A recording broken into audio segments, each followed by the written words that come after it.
আউযুবিল্লাহি মিনাশ শাইতানির রাজিম বিসমিল্লাহির রহমানির রহিম। আমি Mohammad Shakhawat Hossain, senior English teacher, Uttara girls school and college, Uttara, Dhaka. আজকে আমি ভয়েস চেঞ্জ সম্পর্কে আলোচনা করব। এই বিষয়টা অত্যন্ত গুরুত্বপূর্ণ একটা টপিকস, অত্যন্ত গুরুত্বপূর্ণ একটা বিষয়, যা ক্লাস 5 থেকে শুরু করে উপর ক্লাসের 6, 7, 8, 9, 10 ইন্টারমিডিয়েট সব ক্লাসের জন্য খুব গুরুত্বপূর্ণ একটা বিষয়। তো যাই হোক, আজকে আমরা ভয়েসের সম্পর্কে আমরা আলোচনা করছি। শুরুতেই ভয়েস কোথা থেকে এসেছে তা আমরা একটু জেনে নিই। ভয়েস শব্দটা ওল্ড ফ্রেন্ডস ভয়েস থেকে এসেছে, এবং এই ভয়েস শব্দটা ল্যাটিন শব্দ ভক্স থেকে এসেছে। তো আমরা বলতেই পারি যে ভয়েস চেঞ্জ শব্দটা ভক্স থেকে এসেছে। এই হলো ভয়েস চেঞ্জ কোথা থেকে এসেছে তার সংক্ষিপ্ত পরিচয়। এখন আমরা এটা ডেফিনেশনটা বুঝবো। এখন এই হলো যে ভয়েস শব্দটা কোথা থেকে আসলো তার পরিচয়। এখন ডেফিনেশনটা কি? ডেফিনেশনটা হচ্ছে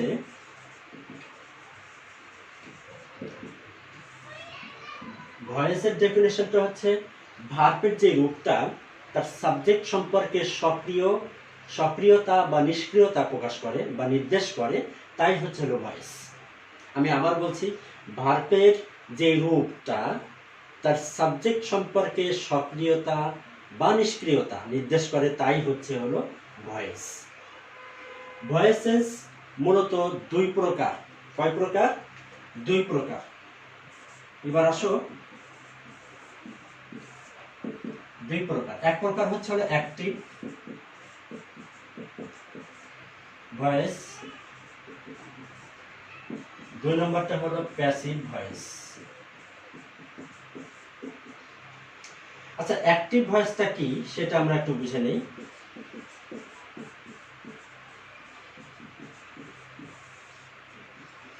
অ্যাক্টিভ ভয়েসটা হচ্ছে কর্তা যখন কোনো কাজ বা ক্রিয়া নিজেই সম্পন্ন করে তখন তাকে অ্যাক্টিভ ভয়েস বলে। তখন তাকে অ্যাক্টিভ ভয়েস বলে। তোমরা জানো যে আর প্যাসিভ ভয়েস কাকে বলে? কর্তা যখন কোনো কাজ নিজে সম্পূর্ণ না করেও অন্যর দ্বারা সম্পাদিত হয়। অর্থাৎ অ্যাক্টিভ ভয়েসের অবজেক্টটা যখন অন্যর উপরে নির্ভর করে সম্পূর্ণ হয় তখন তাকে প্যাসিভ ভয়েস বলে। তো যাই হোক, এই হলো ভয়েস চেঞ্জের সংজ্ঞা, ডেফিনেশন এবং প্রকার। এইগুলো জানাটা আমাদের জানতে হবে, তবে আমাদের মূলত এগুলো পরিবর্তনটা আসবে, সেই পরিবর্তন সম্পর্কে আমরা আলোচনা করব। এখন আমরা একটা চার্ট তোমাদেরকে দেখাচ্ছি। সেই চার্টে মানে তোমরা দেখতে পারবে যে পার্সনের পরিবর্তন হয় কি করে। ভয়েস চেঞ্জ করতে গেলে যে প্যাসিভের জন্য অক্সিলারি ভার্ব দরকার তার পরিবর্তনটা তোমরা খেয়াল করতে পারবে। এবং আর একটা জিনিস তোমরা দেখতে পারবে, সেটা হলো যে সবসময় প্যাসিভ ভয়েসে বাই না বসে অন্য অন্য প্রিপোজিশনে বসতে পারে, তার একটা চার্ট আমি তোমাদের এখন দেখাচ্ছি। যে ভয়েস চেঞ্জ করতে গেলে কিছু নিয়ম মনে রাখতে হবে। সেই নিয়মটা কি? এক নম্বর কথা হলো অ্যাক্টিভ ভয়েসের যেটা সাবজেক্ট সেটা প্যাসিভ ভয়েসের অবজেক্ট হিসেবে কাজ করবে। আমি একটা উদাহরণ দিয়ে তোমাদেরকে বোঝাচ্ছি। যদি আমি বলি যে আই রাইট আ লেটার, আমি একটা চিঠি লেখি। আচ্ছা, এখন একটু খেয়াল করো, এই সেন্টেন্সটি খেয়াল করো। এখানে কিন্তু সাবজেক্ট আই, ভার্ব কিন্তু প্রিন্সিপাল ভার্ব হচ্ছে রাইট, এটা হলো প্রিন্সিপাল ভার্ব। আর এই লেটারটা হলো অবজেক্ট, এই লেটারটা হচ্ছে অবজেক্ট। তো এখানে এই চার্টের মধ্যে যেটা বলা হচ্ছে সেটা হলো অ্যাক্টিভ ভয়েসের যেটা অবজেক্ট সেটা প্যাসিভ ভয়েসে কিন্তু সাবজেক্ট রূপে ব্যবহার হবে। অর্থাৎ অবজেক্টটা আমরা প্রথমে নিয়ে আসলাম। এবার কি করব? এবার যে কাজটা করব সেটা হলো আমরা খেয়াল করব যে রাইট শব্দটা কোন টেন্স, সেই টেন্সের অক্সিলারি ভার্বটা কি সেটা আমরা বসাবো। সেটা হলো ইজ। দেখতে পাচ্ছ যে ইজ আছে, প্রেজেন্ট ইনডিফিনিট টেন্সের অ্যামিজার আছে, আমরা ইজ নিয়ে আসবো যেহেতু এই লেটারের পরে ইজ বসে, ইজ। আর রাইটের পাস্ট পার্টিসিপল হচ্ছে হলো রিটেন। আর আই শব্দটার অবজেক্ট হচ্ছে হলো মি, কিন্তু তার আগে বাই বসাতে হবে। এই হচ্ছে হলো প্যাসিভ হয়ে গেল। আই রাইট আ লেটার, এই লেটারটা আমি আগে নিয়ে আসলাম, টেন্স অনুসারে আমি যার বসালাম, এরপরে ভার্বের পিপি করলাম, পাস্ট পার্টিসিপল করলাম, এরপরে বাই, আয়ের অবজেক্ট হচ্ছিল মি, এই মিটা দিলাম। তোমরা এই চার্টে দেখতে পাচ্ছ, এই চার্টে দেখতে পাচ্ছ যে প্রোনাউনের পরিবর্তন হয়, অর্থাৎ পার্সনের যে পরিবর্তন সেটা খেয়াল করতে হবে। পার্সনের পরিবর্তনটা কিভাবে হয়? আই থাকলে মি হয়, উই থাকলে আজ হয়, ইউ থাকলে ইউ হয়, সি থাকলে হার হয়, হি থাকলে হিম হয়, দে থাকলে দেম হয়। তোমরা খেয়াল করতে পারছো? এরপর তোমরা দেখো যে আমি এই সেন্টেন্সটা পরিবর্তন করার সময় বলেছিলাম যে টেন্স অনুসারে অক্সিলারি ভার্বটা বসাতে হবে এবং ভার্বে পিপি করতে হবে, পাস্ট পার্টিসিপল করতে হবে। তোমরা দেখতে পাচ্ছ অক্সিলারি ভার্বের পরিবর্তনটা কিভাবে হয়।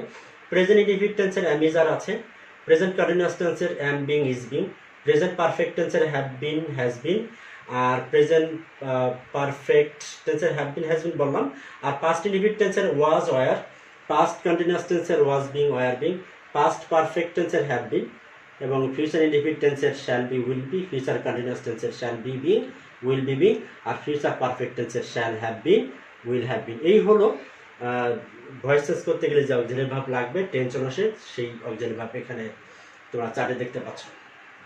এবার দেখো আমি এখানে একটা কথা বলেছিলাম যে ভয়েস চেঞ্জ করতে গেলে বাই বসানো লাগবে। সেই বাইটা ধরতে গেলে 90 থেকে 95% ক্ষেত্রেই বাই বসে, বেশিরভাগ ক্ষেত্রেই বাই বসে। কিছু ক্ষেত্র আছে যেখানে বাই না বসে অন্য কোনো প্রিপোজিশন বসে। তোমরা দেখতে পাচ্ছ অ্যানোই, অ্যানোই পরে উইথ বসে। যদি এখানে প্রিন্সিপাল ভার্ব অ্যানোই হিসেবে ব্যবহৃত হয় তাহলে কিন্তু এখানে বাই ব্যবহার করা যাবে না, এখানে উইথ ব্যবহার করতে হবে।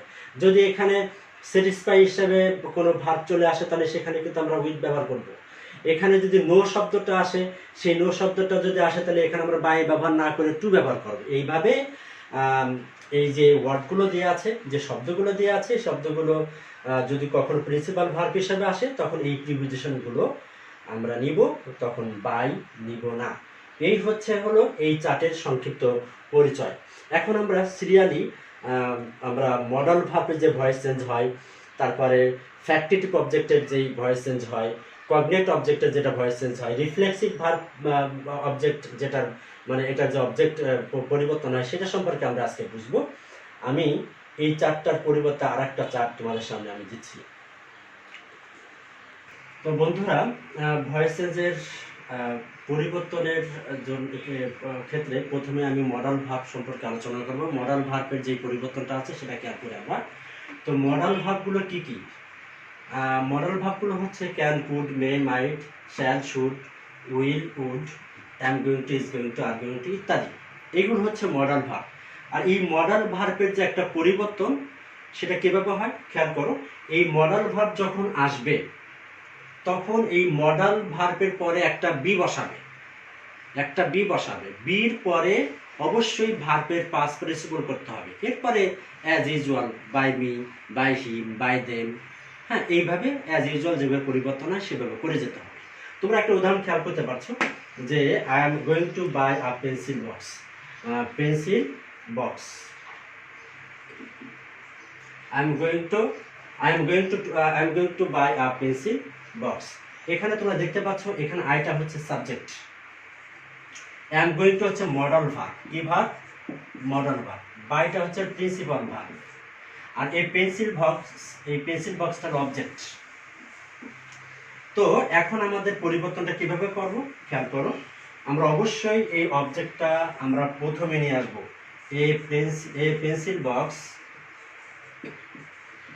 পেন্সিল বক্স আমরা অবজেক্টটা সাবজেক্ট করলাম।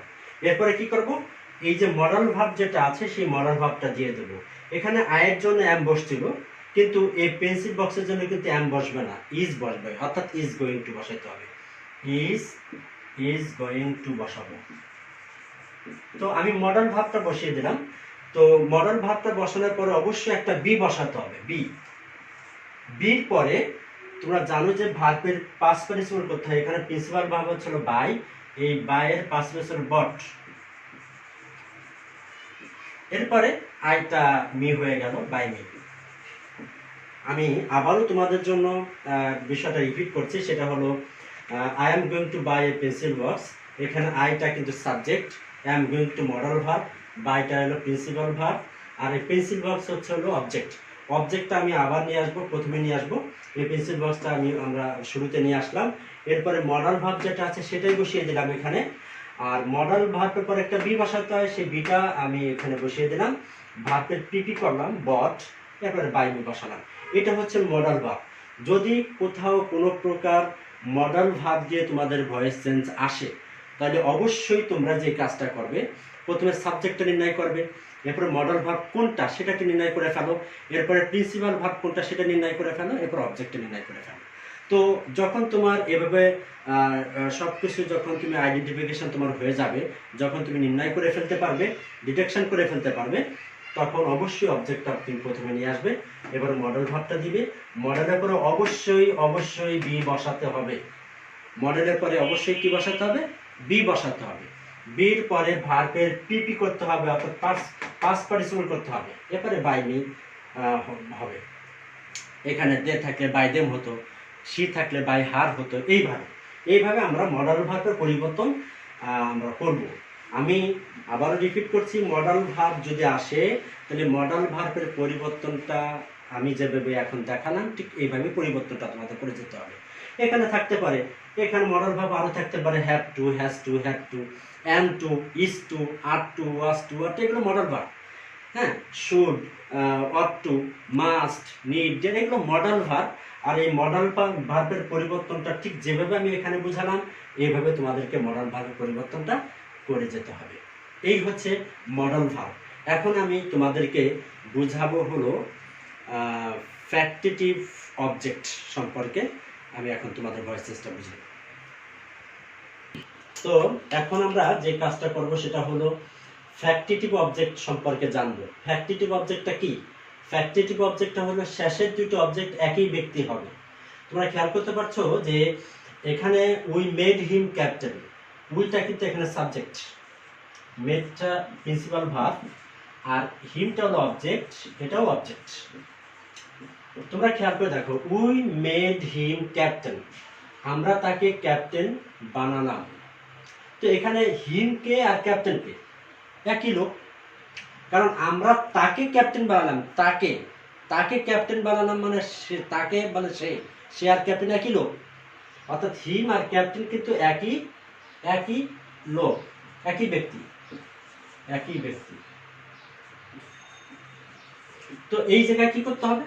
এই জায়গায় একটা জিনিস খেয়াল করতে হবে পরিবর্তনের সময় অবশ্যই একটা জিনিস খেয়াল করতে হবে, সেটা হলো এই দ্বিতীয় যে অবজেক্ট যেটা আছে, দ্বিতীয় শেষের যে অবজেক্ট যেটা আছে, এটা ধরা যাবে না। সে এই ফ্যাক্টিটিভ অবজেক্টের ক্ষেত্রে অবশ্যই প্রথম অবজেক্টকে কাউন্ট করতে হবে। আমি আবার বলছি, ফ্যাক্টিটিভ অবজেক্টের ক্ষেত্রে শেষের অবজেক্টটা প্রথমে আনা যাবে না। অর্থাৎ প্রথমে যে অবজেক্টটা আছে, এই যে প্রথমে যে অবজেক্টটা আছে এটাই প্রথমে নিয়ে আসতে হবে। যেন হি নিয়ে আসলাম, হিমটা হি হয়ে গেল। টেন্স অনুসারে অক্সিলারি ভার্ব দেই, এটা পাস্ট ইনডিফিনিট টেন্স, ওয়াজ ওয়্যার আছে, এই জন্য আমরা ওয়াজ দিলাম। হি ওয়াজ, ভার্বে পিপি করলাম, হি ওয়াজ মেড। আর এই যে বাকি যে একটা অবজেক্ট থাকলো, এই অবজেক্ট আমরা প্রিন্সিপাল ভার্বের পরে বসে দিলাম ক্যাপ্টেন। তাহলে he was made captain by us. তো তোমরা ফ্যাক্টিটিভ অবজেক্টটা কি জিনিস সেটা তোমরা বুঝতে পারলে, যে শেষের দুটো অবজেক্ট একই ব্যক্তি হবে। যখন এই ফ্যাক্টিটিভ অবজেক্ট পাওয়া যাবে তখন অবশ্যই প্রথম অবজেক্টকে সাবজেক্ট করতে হবে, দ্বিতীয় অবজেক্ট ধরা যাবে না। তো শেষে প্রথম অবজেক্ট আমরা নিয়ে আসলাম হি, টেন্স অনুসারে আমি যা দিলাম ওয়াজ ওয়ার দিলাম, ভার্ব পিপি করলাম মেড, আর এরপর অবজেক্টটা বসিয়ে দিলাম, তারপরে বাই আস। এই হচ্ছে হলো ফ্যাক্টিটিভ অবজেক্টের বিষয়। এখন আমরা রিফ্লেক্সিভ অবজেক্টটা কি জিনিস সেটা আমরা বুঝবো। আমরা ফ্যাক্টিটিভ অবজেক্টের পরে রিফ্লেক্সিভ অবজেক্ট সম্পর্কে বুঝবো। রিফ্লেক্সিভ অবজেক্টটা কি সেটা হলো, সেন্টেন্সের শেষে তোমরা দেখবে যে সেলফ এবং সেলফস যুক্ত থাকবে। যখন সহজ ভাষায় যদি তোমরা রিফ্লেক্সিভ অবজেক্ট বুঝতে চাও, তাহলে সেন্টেন্সের শেষে তোমরা দেখবে যে সেলফ এবং সেলফস যুক্ত থাকবে, তখনই বুঝে নিবি এটা রিফ্লেক্সিভ প্রোনাউন। আর রিফ্লেক্সিভ প্রোনাউনের পরিবর্তনটা কিভাবে করতে হবে একটু খেয়াল করো। এক্ষেত্রে আমি একটা কথা বলে নিই, সেটা হলো এতক্ষণ যাবৎ তোমরা যেভাবে অ্যাক্টিভ ভয়েসের অবজেক্টটা তোমরা প্যাসিভে সেটা সাবজেক্ট করেছো, আর অ্যাক্টিভ ভয়েসের সাবজেক্ট সেটা অবজেক্ট করেছো, অর্থাৎ শেষেরটা প্রথমে নিয়ে আসছো, প্রথমটা শেষে দিয়েছো। এই রিফ্লেক্সিভ প্রোনাউনে কিন্তু সেটা করা যাবে না, একটু ডিফারেন্ট, একটু আলাদা। তো এটা কিভাবে পরিবর্তন করতে হবে খেয়াল করো, এই সাবজেক্টটা সাবজেক্ট টুপি রাখবা অবশ্যই। রিফ্লেক্সিভ অবজেক্টের ক্ষেত্রে যখন তোমরা পরিবর্তন করবে সাবজেক্টটা সাবজেক্ট রূপেই বসাবে, সাবজেক্টটা সাবজেক্ট রূপে বসাবে। টেন্স অনুসারে অক্সিলারি ভার্ব দাও, এটা পাস্ট ইনডিফিনিট টেন্স ওয়াজ ওয়্যার আছে, জেনে ওয়াজ। এরপরে ভার্বের প্রিন্সিপাল ভার্বের পাস্ট পার্টিসিপল করো। তো এখানে প্যান্ট দেয়া আছে, পাস্ট পার্টিসিপল করাই আছে, তো প্যান্ট হয়ে গেল এখানে। এরপর একটা বাই বসিয়ে দাও, বাই হিমসেলফ। তোমরা খেয়াল করেছো যে এখানে কিন্তু আমি শেষের শব্দটা প্রথমে আনিনি, বা প্রথম যে হিটা শেষে দেইনি, এটা সরাসরি করতে হয়েছে। রিফ্লেক্সিভ প্রোনাউনের পরিবর্তন ঠিক এইভাবেই হবে, এটা তোমরা ভালো করে খেয়াল করবে। আমি আবার বলছি, রিফ্লেক্সিভ প্রোনাউন যখন তোমরা পরিবর্তন করবে অবশ্যই সাবজেক্টটা সাবজেক্ট রূপে বসাবে, টেন্স অনুসারে অক্সিলারি ভার্ব দিবে।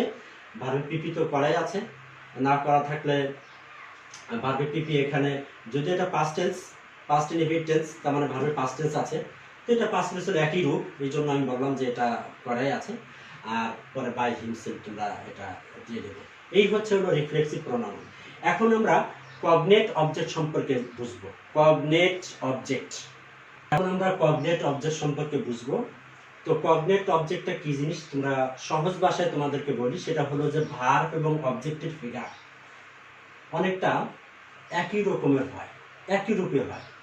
অর্থাৎ এখানে উদাহরণ দিলে তোমরা বুঝবে যে যেমন হি ড্রিমড, হি ড্রিমড, এখানে ডিটা দিয়ে করা যায়, আবার অনেক সময় তুমি যদি টি দিয়েও করো তাও করা যাবে। তো হি ড্রিমড আ গুড ড্রিম, তো হি ড্রিমড আ গুড ড্রিম, এখানে হিটা হচ্ছে সাবজেক্ট আর ড্রিম শব্দটা হলো ভার্ব, আর এই গুড ড্রিমটা হলো অবজেক্ট। তোমরা খেয়াল করে দেখো এখানে ভার্ব এবং অবজেক্টের ফিগারটা, অর্থাৎ যেই রূপটা অনেকটা একই। অর্থাৎ এখানে ড্রিম আর এখানে অবজেক্ট কিন্তু এই গুড ড্রিম, এই ড্রিম, এটা এই ড্রিম আর এই ড্রিম, চেহারাটা কিন্তু সেম, ফিগারটা সেম, শব্দটা প্রায় সেম, একই শব্দ হবে অনেকটা এরকম। তো এই জিনিসটা খেয়াল রাখতে হবে। এখানে অ্যাজ ইউজুয়াল যেভাবে পরিবর্তন হয় সেভাবে আমরা পরিবর্তন করে যাব। তো এখানে আমরা হিটা সাবজেক্ট, ড্রিমটা ভার্ব, এই গুড ড্রিমটা অবজেক্ট। অবজেক্ট আমরা আগে নিয়ে আসি, এই গুড ড্রিমটা আমরা আগে নিয়ে আসি। এই গুড ড্রিম, এটা past indefinite tense, was dreamed by him, by him। এই হচ্ছে হলো কগনেট অবজেক্টের পরিচয়। তাহলে আমি সর্বশেষ যে কথাটা বলতে চাচ্ছি যে কগনেট অবজেক্টের পরিচয় হচ্ছে হলো ভার্ব এবং অবজেক্টের ফিগার বা যে ফর্মটা অনেকটা সেম থাকবে। তোমরা দেখতে পাচ্ছ যে হি ড্রিমটা গুড ড্রিম, এখানে ড্রিম এবং এই গুড ড্রিম অবজেক্ট, এই দুইটার ফিগার বা রূপটা, ফর্মটা একই রূপ। তো সেক্ষেত্রে অ্যাজ ইউজুয়াল যেভাবে পরিবর্তন হয় সেভাবে আমরা পরিবর্তন করে যাব। এখন আমরা কমপ্লেক্স সেন্টেন্সের যে পরিবর্তন সেটা আমরা বুঝবো। আমরা কমপ্লেক্স সেন্টেন্স সম্পর্কে আমরা বুঝবো। তো কমপ্লেক্স সেন্টেন্স সম্পর্কে তোমরা এই কমপ্লেক্স সেন্টেন্সটা কি সেটা একটু বুঝে নিই। সহজ ভাষায় বলতে গেলে দুইটা ক্লোজ থাকবে, দুইটা ক্লোজ দেওয়া থাকবে, তার মধ্যে একটা ক্লোজ কিন্তু প্রিন্সিপাল ক্লোজ হবে আর একটা ক্লোজ সাবঅর্ডিনেট ক্লোজ হবে। তোমরা দেখতে পাচ্ছ এখানে হি নোজ দ্যাট, এটা হচ্ছে একটা প্রিন্সিপাল ক্লোজ। এটা কি ক্লোজ? Principal clause. অর্থাৎ একটা সেন্টেন্সে একটা কমপ্লেক্স সেন্টেন্সে একটা ক্লোজ থাকবে, যে ক্লোজটা পরিপূর্ণ ক্লোজ, প্রিন্সিপাল ক্লোজ থাকবে। আর একটা সাবঅর্ডিনেট ক্লোজ থাকবে, সেটা হচ্ছে সাবঅর্ডিনেট ক্লোজ। তোমরা দেখতে পাচ্ছ এটা হচ্ছে সাবঅর্ডিনেট ক্লোজ। তো এই কমপ্লেক্স সেন্টেন্সের পরিবর্তন যখন আমরা করব তখন আমরা খেয়াল করব যে অনেক সময় তোমরা দেখবে যে কমপ্লেক্স সেন্টেন্সের পরিবর্তনটা দুই সাইডটাও করা যায়। অর্থাৎ তোমরা দেখতে পাচ্ছ দ্যাটের আগে হিটা কিন্তু এখানে সাবজেক্ট, নোজ শব্দটা ভার্ব, এটা ভয়েস চেঞ্জ করা যায়। আবার অনেক সময় তুমি দেখবে দ্যাটের পরে এই যে দ্য আর্থ ইজ রাউন্ড, এটা ভয়েস চেঞ্জ করা যাবে না, কিন্তু এটা ভয়েস চেঞ্জ হয়ও না। কিন্তু অনেক সময় দেখা যাবে যে এখানে অন্য স্থানে he knows that he will do the work, যদি এভাবে থাকে he knows that he will do the work, তাহলে দেখা যাচ্ছে যে দ্যাটের আগেও করা যাবে, পরেরটাও করা যাচ্ছে, যদি ওই মাপের সেন্টেন্স থাকে, ওই ধরনের সেন্টেন্স যদি থাকে। অর্থাৎ দ্যাটের পরে ভয়েস চেঞ্জ করার মতো যদি কোনো সেন্টেন্স থাকে তাহলে দ্যাটের পরেরটাও তুমি করতে পারবে, দ্যাটের আগেরটাও করতে পারবে। কিন্তু আবার অনেক সময় তুমি দেখবে যে দ্যাটের আগেরটা শুধু করা যাচ্ছে ভয়েস চেঞ্জ, কিন্তু দ্যাটের পরেরটা করা যাচ্ছে না, সেটা করা যাচ্ছে না, কারণ সেখানে কোনো প্রিন্সিপাল ভার্ব, ট্রানজিটিভ ভার্ব বা অবজেক্ট সেরকম কোনো কিছু এখানে হয়তো থাকবে না। যদি না থাকে তাহলে সেটা কোনো ভয়েস চেঞ্জ করা যাবে না। তো যাই হোক, আমি যেটা তোমাদের বোঝাতে চাচ্ছি যে কমপ্লেক্স সেন্টেন্সে যদি উভয় পাশে ভয়েস চেঞ্জ করা যায় তাহলে উভয় পাশটাই ভয়েস চেঞ্জ করতে হবে, যদি না করা যায় তাহলে যে কোনো একটা সাইড তোমাকে পরিবর্তন করতে হবে, অথবা ভয়েস চেঞ্জের যে নিয়মটা আছে, কমপ্লেক্স সেন্টেন্স নিয়োগ করার যে নিয়মটা আছে সেটা ফলো আপ করতে হবে। এখন খেয়াল করে দেখো সেই ভয়েস কমপ্লেক্স সেন্টেন্স কীভাবে পরিবর্তন করতে হয় এটি খেয়াল করে দেখো। আমরা এখানে দেখেছি যে হিটা সাবজেক্ট, নোট শব্দটা ভার্ব, আর এই দ্যাটের পরের সাইডটা ভয়েস চেঞ্জ করা যায় না। এই ক্ষেত্রে আমরা অবশ্যই দুইভাবে আমরা এটাকে ভয়েস চেঞ্জ করতে পারবো। একভাবে হচ্ছে ধরে নেই দ্যাট থেকে শুরু করে রাউন্ড পর্যন্ত, দ্য আর্থ ইজ রাউন্ড, এই পর্যন্ত নাই, অর্থাৎ নোজ এর পরে আর কোনো সেন্টেন্স বা কোনো ওয়ার্ড নাই। ধরে নাও যে হিটার সাবজেক্ট, নোজ শব্দটা ভার্ব, এরপর আর কিছুই নাই, ধরে নাও। তো ভয়েস চেঞ্জ করতে গেলে কি লাগবে? সাবজেক্ট লাগবে, ভার্ব লাগবে, আর একটা অবজেক্ট লাগবে। তো অবজেক্টটা যেহেতু এরপর আর কিছুই নাই, তুমি ধরে নিয়েছো আর কিছুই নাই, তাহলে অবজেক্টটা তোমার সাদৃশ্যপূর্ণ, সামঞ্জস্যপূর্ণ একটা অবজেক্ট আমি ধরে নিলাম ইট। আমি আবারও বলছি যে সাবজেক্ট ভার্ব, এরপরে ধরে নেই আর কিছুই নাই। তো ভয়েস চেঞ্জ করতে গেলে তিনটা জিনিস লাগবে, সাবজেক্ট, ভার্ব এবং অবজেক্ট লাগবে। এখানে সাবজেক্ট হি, নোট শব্দটা ভার্ব, অবজেক্ট আমি ইট ধরে নিয়েছি, সেই ইটটা আমি প্রথমে নিয়ে আসি। ইট টেনশনের সাথে আমি যা দিলাম ইজ, ভার্বে পিপি করলাম নোন, হি ইজ নোন। তোমরা জানো কিছুক্ষণ আগে আমি একটা চার্ট দেখিয়েছি, যে চার্টে বাই, অনেক সময় বেশিরভাগ সময় বাই বসে প্যাসিভে, কিছু ক্ষেত্র আছে যেখানে বাই না বসে অন্য কোনো প্রিপোজিশন বসে। তোমরা ওই চার্টে দেখতে পেয়েছো যে নোর পরে টু বসে, এই জন্য এখানে নোর পরে টু বসাতে হবে, বাই বসানো যাবে না। It is known to him that, it is known to him that, that দিয়ে বাকি অংশ বসায় দেবে, that the earth is round, the earth is round. এবার আরেকভাবে একটু খেয়াল করি, এটাকে আরেকভাবে করা যাবে। একবার প্রথম ভাবে করলাম হলো, প্রথম যেভাবে করলাম সেটা হলো সাবজেক্ট ভার্ব, আর ভার্বের পরে যে that the earth is round আছে এটা আমি ধরে নিছি নাই, তো কি থাকলো? সাবজেক্ট আর ভার্ব থাকলো। তো ভয়েস চেঞ্জ করতে গেলে অবজেক্ট লাগবে, সাবজেক্ট ভার্ব আর অবজেক্ট আমি ধরে নিয়েছি, it is known to him that the earth is round. এটা হলো একভাবে। আরেকভাবে করা যাবে সাবজেক্ট ভার্ব, এখানে আমি আর ইট ধরবো না, এখানে যদি আমি দ্যাট থেকে শুরু করে রাউন্ড পর্যন্ত অবজেক্ট ধরে নেই, যে এটা সাবজেক্ট, এটা ভার্ব, বাকি যা আছে সবটুকু কি অবজেক্ট। কেন অবজেক্ট ধরলাম? কারণ হচ্ছে যে এই অনেক সময় আবার তুমি দেখবে যে অবজেক্টের মধ্যেও কিন্তু ভয়েস চেঞ্জ করা যায়, যেটা আমি একটু ইতিপূর্বে বলেছি যে দ্যাটের আগে পরে উভয় সাইডটা যদি ভয়েস চেঞ্জ করা যায় তাহলে করতে হবে, যদি না করা যায় তখন যে কোনো একটা সাইড পরিবর্তন করতে হবে। তো আমরা খেয়াল করো যে আমি এটা সাবজেক্ট, এটা ভার্ব ধরলাম, আর টোটালটা অবজেক্ট ধরলাম। তো টোটাল অবজেক্ট আমি প্রথমে নিয়ে আসি, that the earth is round, এই যে অবজেক্টটা আমি প্রথমে নিয়ে আসলাম, টোটাল অবজেক্টটা প্রথমে নিয়ে আসলাম। এটা প্রেজেন্ট ইনডিফিনিট টেন্স, আমি যারা আছে ইজ দিলাম, ইজ, ভার্বে পিপি করলাম নোন, এবারে নোর পর টু বসে টু হিম। এই দুইভাবে তুমি করতে পারবে। এই হচ্ছে আমার কমপ্লেক্স সেন্টেন্সের সংক্ষিপ্ত পরিচয়। এখন আমি তোমাদের কোয়াসিভ প্যাসিভ বুঝিয়ে আমি আজকের ভয়েস চেঞ্জের অ্যাসার্টিভের আলোচনাটা শেষ করব, এবং ভয়েস চেঞ্জের অ্যাসার্টিভের কিছু এক্সারসাইজ দিয়ে আমি আজকে আলোচনা শুরু করব। এর পরবর্তীতে আমি এখন কোয়াসিভ প্যাসিভটা সেটা তোমাদের বুঝাবো। এখন আজকে আমরা এরপরে যে কোয়াসিভ প্যাসিভ আলোচনা বলেছিলাম যে করব, তো কোয়াসিভ প্যাসিভের বিষয়টা হচ্ছে, যদি ব্যাখ্যা করি তাহলে বলতে হবে যে কোয়াসি শব্দের অর্থ কি? কোয়াসি মানে হলো অর্ধেক, আর প্যাসিভ মানে তো প্যাসিভ বলছি বা নিষ্ক্রিয়। তো এখন কোয়াসিভেসিভের বিষয়টা যদি বিস্তারিত বলতে চাই তাহলে আমাকে বলতে হবে যে যে অর্ধেক অ্যাক্টিভ অর্ধেক প্যাসিভ, এটা আবার কেমন জিনিস সেটা খেয়াল করে দেখো, একটু বাংলা খেয়াল করে দেখো। যখন আমি তোমাকে বলছি যে আই আই রাইট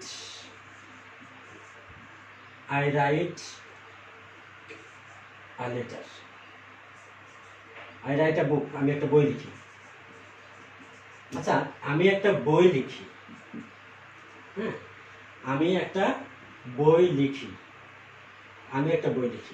আচ্ছা এটা যদি প্যাসিভ করি, আমি এটা প্যাসিভ করি কি হতো, as usual a book is written by me, এভাবে হতো। এখন আসো, আমি যেটা বলছিলাম যে কোয়াসিভ প্যাসিভের যে বিষয়টা, সেটা হলো যে অর্ধেক অর্ধেক অ্যাক্টিভ অর্ধেক প্যাসিভ কীভাবে হয়। তোমরা এই সেন্টেন্স থেকে খেয়াল করে দেখো তো, এই সেন্টেন্সে দ্য সোফা ফিলস সফট, এটার অর্থটা কি? এটা অর্থটা হচ্ছে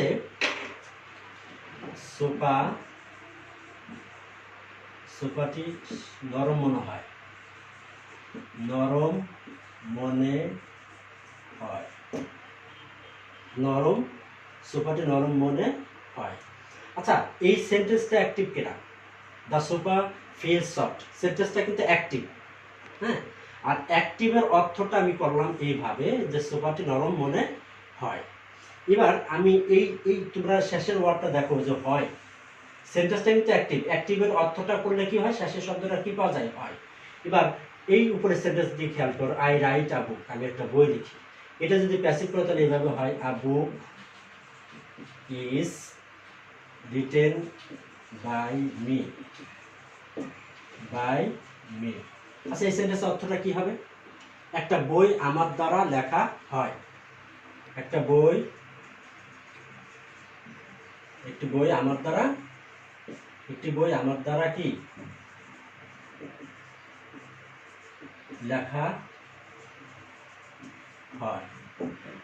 এখন আমি তোমাদের যে জিনিসটা বুঝাবো, দেখো আই রাইট আ বুক, আমি একটা বই লিখি, আর এই সেন্টেন্সের প্যাসিভ যখন করলাম a book is written by me, তাহলে এই সেন্টেন্সে কিন্তু প্যাসিভ, এটা এই সেন্টেন্সের passive a book is written by me, অর্থটা খেয়াল করে দেখো, একটা বই আমার দ্বারা লেখা হয়, আমার দ্বারা একটা বই লেখা হয়, শেষের শব্দটা কি, হয়, শেষের শব্দটা হয়। এই হয়টা কি অ্যাক্টিভের অর্থ না প্যাসিভের অর্থ? অবশ্যই প্যাসিভের অর্থ, কারণ প্যাসিভ করার পরেই কিন্তু আসছে a book is written by me. আর a book is written by me এর অর্থটা হলো একটা বই আমার দ্বারা লেখা হয়, তাহলে এই হয়টা কিন্তু প্যাসিভের অর্থ। তোমরা খেয়াল করে দেখো এবার, দ্য সোফা ফিলস সফট, সেন্টেন্সটা কিন্তু অ্যাক্টিভ, এটার অর্থ যদি করি সোফাটি নরম মনে হয়, এই হয়টা, এই যে এখানে যে হয়টা আছে সেটা কিন্তু অ্যাক্টিভের অর্থ।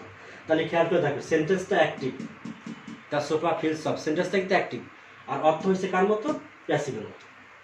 দ্য সোফা ফিলস সফট, সেন্টেন্সটা কিন্তু অ্যাক্টিভ, আর অর্থ, এটার অর্থ যেটা আসে সেটা কিন্তু প্যাসিভের মতো অর্থ আসে, এটাও হয় এটাও হয়। তো এই হচ্ছে কোয়াসি প্যাসিভ। তো কোয়াসি প্যাসিভ দুইভাবে তোমরা করতে পারবে, পরিবর্তন দুইভাবে করতে পারবে।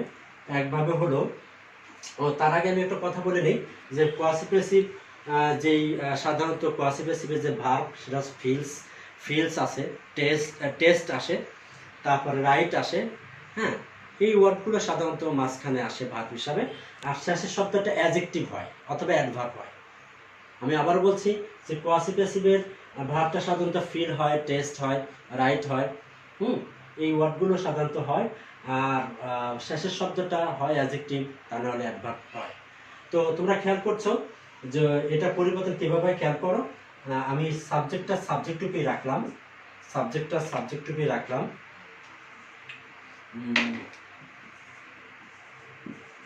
দ্য সোফা, ফিলসটা প্রেজেন্ট ইনডিফিনিট আমি যারা আছে is felt, the sofa is felt soft, এটা একভাবে। আরেকভাবে করা যাবে, খেয়াল করে দেখো, দ্য সোফা প্রথমে নিয়ে আসবো, দ্য সোফা ইজ, এই সফটটা নিয়ে আসবো adjective, the sofa is soft when it is felt, এই হচ্ছে দুইভাবে তোমরা কোয়াসি প্যাসিভ করতে পারবে। যদিও আরো কিছু বিষয় আছে অ্যাসার্টিভের ক্ষেত্রে, সেই বিষয়গুলো তোমরা নিজেরা একটু করে নিও। আমি যতদূর মানে এখন যেহেতু সব কিছু আলোচনা করতে গেলে সময়ের অনেক প্রয়োজন, অনেক সময়ের দরকার। এই জন্য মোটামুটি আমি অ্যাসার্টিভের প্রায় বিষয়গুলোই আমি নিয়ে আসছি, টপিকসগুলো নিয়ে আসছি আমার আলোচনার মধ্যে। বাকি দুই একটা হয়তো থাকতে পারে, সেগুলো তোমরা তোমরা এটা বাসায় দেখে নিও। আর এখন আমি এই অ্যাসার্টিভ সেন্টেন্সের যে এক্সারসাইজ, এখন আমি একটা চার্ট তোমাদেরকে দেখাই দিচ্ছি। সেই চার্টে তোমরা এই 1 থেকে 25 বা 30 পর্যন্ত তোমরা করবে, সেটা আমি পরবর্তী ক্লাসে এটার আমি সলিউশনটা দিব, এবং সাথে ইন্টারোগেটিভটা আলোচনা করব ভয়েস চেঞ্জের। এই পর্যন্তই আমার আলোচনা, আজকের জন্য এই পর্যন্ত আমার আলোচনা। দোয়া রাখবে। আর এখন আমি চার্টটা দেখে আমি আজকের ভয়েস চেঞ্জ আলোচনাটি এখানে শেষ করছি। আল্লাহ হাফিজ।